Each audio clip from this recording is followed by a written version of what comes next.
S'il vous arrive de retrouver dans votre champ cette plante aux fleurs roses brillantes appelée striga, activez-vous très rapidement à l'enlever avant qu'elle n'arrive à floraison. Il s'agit en fait d'une plante parasite aux effets dévastateurs capable de réduire drastiquement la récolte de maïs, du mil, du sorgho et bien d'autres plantes. N'est-ce pas, docteur Akata, vous qui êtes sélectionneur sorgho à l'ITRA? C'est les substances sécrétées par les racines du sorgho, du maïs ou du niébé qui stimulent sa croissance. Pour le cas du sorgho spécifiquement, lorsque vous semez du sorgho et que le sorgho germe, la racine émet un certain nombre de substances qui favorisent ou qui stimulent la germination du striga. Et donc, lorsque maintenant ce striga germe, il colonise les racines en se fixant sur les racines comme un parasite. Et donc, tous les éléments nutritifs que la plante absorbe du sol, le striga absorbe ça à partir de la racine de la plante et il se développe. Et donc, empêche maintenant la plante de pouvoir se développer normalement et faire un bon rendement. Afin de limiter, sinon d'endiguer l'effet du striga, qui constitue une contrainte majeure à la culture du sorgho au Togo, du moins dans les zones à forte infestation comme la Bina et la région des savanes, il est fortement recommandé de pratiquer la rotation culturale céréales légumineuses.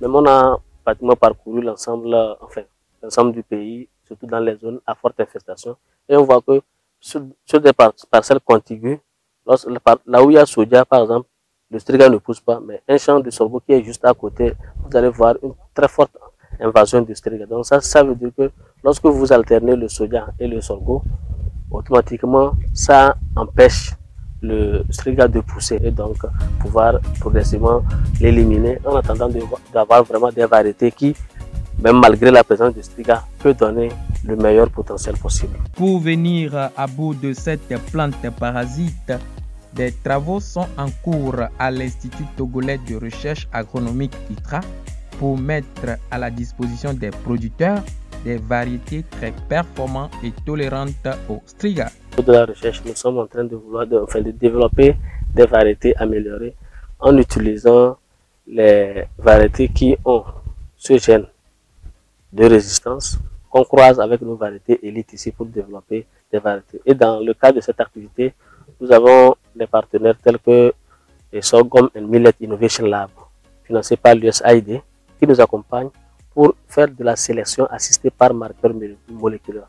Et puis aussi, ces derniers moments, avec l'arrivée du SMIT dans le cadre du consortium OneCG, donc le SMIT également accompagne notre programme en vue de renforcer ses capacités pour vraiment avoir un programme assez solide pour vraiment faire face à ces contraintes et développer du matériel très performant pour nos producteurs. Connu pour ses travaux sur le maïs et le blé, le SMIT s'intéresse depuis août 2021 à d'autres cultures comme l'arachide, le mil et le sorgho, qui sont la base de l'alimentation de millions de populations en Afrique subsaharienne.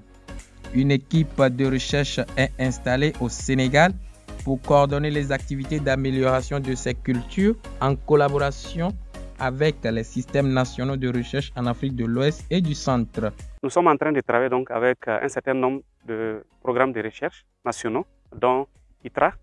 Et ce que nous faisons pratiquement, c'est que chaque programme de recherche a son mandat et nous essayons donc de voir les mandats qui se recoupent sur lesquels nous nous focalisons. Donc les produits qui se recoupent au niveau régional, nous nous focalisons pour nous assurer que nous fournissons donc à ces différents programmes en fait les variétés adaptées donc à leurs besoins. Mais en même temps, nous essayons de renforcer chaque programme dans ses besoins spécifiques.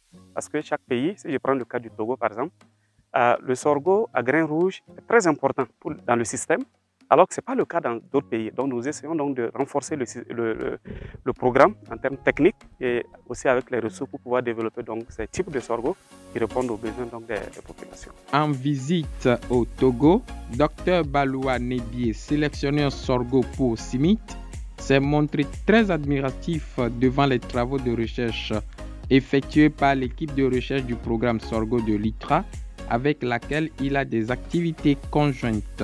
Nous avons de très bons résultats et je suis confiant que dans les années à venir, il y aura des variétés très intéressantes qui seront inscrites.